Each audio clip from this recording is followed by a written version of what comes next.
ദൈവത്തിൻ്റെ അതിപരിശുദ്ധ നാമം വാഴ്ത്തപ്പെടുമാറാകട്ടെ. ആദം ഹവ്വയിൽ ലോകത്തെ ആരംഭിച്ച ദൈവം അബ്രഹാം സാറായിലൂടെ അനുഗ്രഹമാക്കി മാറ്റിക്കൊണ്ടിരിക്കുന്ന ദൈവം അത് മണവാളനാകുന്ന യേശു മണവാട്ടിയാകുന്ന സഭയെ ചേർക്കുന്ന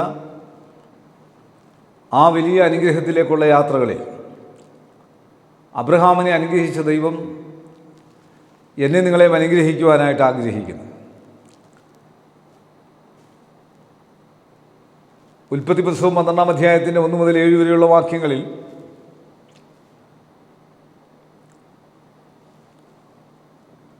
പന്ത്രണ്ടാം അധ്യായത്തിൻ്റെ 4-ാം വാക്യത്തിൽ യഹോവ തന്നോട് കൽപ്പിച്ച പോലെ അബ്രഹാം പുറപ്പെട്ടു, ലോത്ത് അവരോടെ പോയി. കൊടുക്കത്ത അനുഗ്രഹം, ഞാൻ നിന്നെ വലിയൊരു ജാതിയാക്കും, നിന്നെ അനുഗ്രഹിച്ച് നിൻ്റെ പേർ വലുതാക്കും, നീ ഒരു അനുഗ്രഹമായിരിക്കും, നിന്നെ അനുഗ്രഹിക്കുന്നവരെ ഞാൻ അനുഗ്രഹിക്കും, നിന്നെ ശപിക്കുന്നവരെ ഞാൻ ശപിക്കും, നിന്നിൽ ഭൂമിയിലെ സകല വംശങ്ങളും അനുഗ്രഹിക്കപ്പെടും.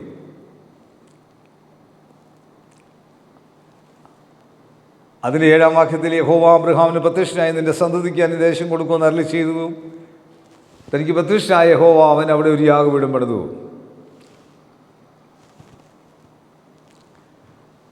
ദൈവത്തിൻ്റെ സന്നിധിയിൽ ദൈവത്തിൻ്റെ മഹത്വ പ്രത്യക്ഷതയ്ക്ക് വേണ്ടി നമ്മൾ കാത്തിരിക്കുന്നവരാണ്. അബ്രഹാമിൻ്റെ 75-ാം വയസ്സിലാണ് അബ്രഹാമിനോട് ഇത് സംസാരിക്കുന്നത്. അബ്രഹാമിൻ്റെ 86-ാം വയസ്സിൽ സാറയിൽ അവിടെ ഹാഗാറിൽ ഒരു ഇസ്മായേൽ ജനിക്കുന്നു. 99-ാം വയസ്സിൽ ഇസഹാക്ക് ജനിക്കുന്നു. ആ ദൈവീയ അനുഗ്രഹത്തിൻ്റെ ലോകമെമ്പാടുമുള്ള ആ അനുഗ്രഹം അവിടെ ദൈവത്തിൻ്റെ അനുഗ്രഹത്തിൻ്റെ വാക്കിന് വില കൊടുക്കാതെ മനുഷ്യബുദ്ധി ഉപയോഗിച്ചതുകൊണ്ട് സംഭവിച്ചതായ വലിയ പ്രയാസങ്ങൾ, ആ മാനുഷിക ബുദ്ധിയിൽ വരുമ്പോൾ നമ്മളുടെ പരാജയങ്ങൾ അവിടെ ആരംഭിക്കുകയാണ്. ദൈവം വാക്ക് കൽപ്പിക്കുമ്പോൾ അതിനെ ഉൾക്കൊള്ളാനായിട്ട് സാധിക്കണം. ദൈവം എന്ത് കൽപ്പിച്ചാലും അത് ചെയ്യണം എന്നുള്ള ഒരു വലിയ അനുഭവമായിരിക്കണം. കൃത്യമായി ഓരോ കാര്യങ്ങൾ ദൈവം കൽപ്പിക്കുമ്പോൾ കഴിവുള്ളിടത്തോളം ഞാനത് ചെയ്യുവാൻ ശ്രമിക്കും. എവിടെയെല്ലാം അതിൽ നിന്ന് പിന്മാറിപ്പോയിട്ടുണ്ടോ അത് പരാജയമായി തീർന്നിട്ടുണ്ട്. എന്നാൽ ദൈവത്തിൽ ആശ്രയിച്ച് ദൈവം സംസാരിക്കുന്നത് ചെയ്തു വരുമ്പോൾ ആ ദൈവവുമായിട്ടുള്ള ആ ബന്ധത്തിൽ നിലനിൽക്കുമ്പോൾ ദൈവത്തിൻ്റെ പരിശുദ്ധാത്മാവിൻ്റെ ശക്തി വ്യാപരിക്കും. അതുകൊണ്ട് ഈ വചനം കാണുന്ന കേൾക്കുന്ന എല്ലാ പ്രിയപ്പെട്ടവർക്കും ഈ വർഷം 2026 എല്ലാ അനുഗ്രഹങ്ങളും നന്മകളും ദൈവം നിങ്ങൾക്കും നിങ്ങളുടെ കുടുംബങ്ങൾക്കും നൽകട്ടെ. കണ്ണുകളടയ്ക്കാം, പ്രാർത്ഥിക്കാം. കർത്താവേ, ഞങ്ങളെ അനുഗ്രഹിക്കുമ്പോൾ ഞങ്ങളോട് നീ സംസാരിക്കും. ഞങ്ങളോട് സംസാരിക്കുമ്പോൾ അത് ഉൾക്കൊള്ളുവാനുള്ള കൃപ ഞങ്ങൾക്ക് തരണം. ഞങ്ങളെ അനുഗ്രഹിച്ചിരിക്കുന്ന ആ വലിയ കൃപകൾക്കായി സ്തോത്രം.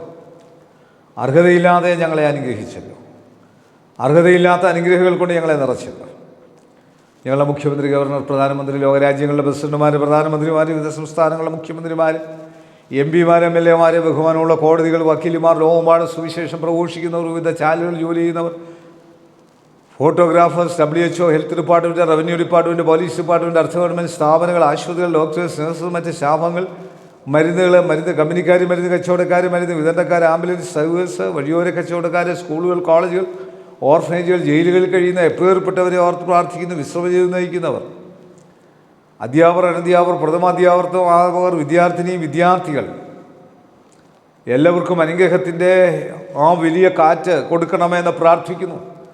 ഏത് പ്രായത്തിലും ദൈവത്തിന് അനുഗ്രഹിക്കുവാൻ സാധിക്കുമല്ലോ. അബ്രഹാമിനെ അനുഗ്രഹിച്ച ദൈവം 75-ാം വയസ്സിൽ അബ്രഹാമിൻ്റെ അനുഗ്രഹം ആരംഭിച്ച് കർത്താവെ 99-ൽ അത് പൂർത്തീകരിക്കപ്പെട്ടപ്പോൾ ദൈവത്തിൻ്റെ പരിശുദ്ധാത്മാവിൻ്റെ ശക്തി കർത്താവ് ഒരു കാൽ നൂറ്റാണ്ട് കഴിഞ്ഞ് അതിൻ്റെ അടുത്ത 3/4 നൂറ്റാണ്ടിലേക്ക് ഞങ്ങൾ പ്രവേശിക്കുമ്പോൾ ഞങ്ങളുടെ ഈ ലോക ജീവിതത്തിൽ ഞങ്ങൾക്ക് എത്ര നാൾ എപ്രകാരം എവിടെയൊക്കെ ഉണ്ടെന്ന് ഞങ്ങൾക്കറിയില്ല. കർത്താവെ, എങ്ങനെയൊക്കെ ആയിരുന്നാലും നീ ഞങ്ങളോടൊപ്പമായിരുന്ന് നിൻ്റെ കൃപയിൽ ഞങ്ങളായിരിക്കുവാൻ സഹായിക്കണം.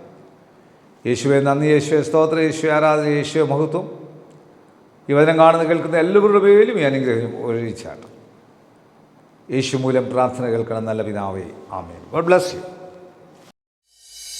തീരാത്ത കനിവിൻ്റെ കനലാണു തീക്കനൽ, അണയുവാനൊരുങ്ങും ഈ ചാരത്തെ അഗ്നിയായി മാറ്റിടും തീക്കനൽ. തീക്കനൽ, തീക്കനൽ.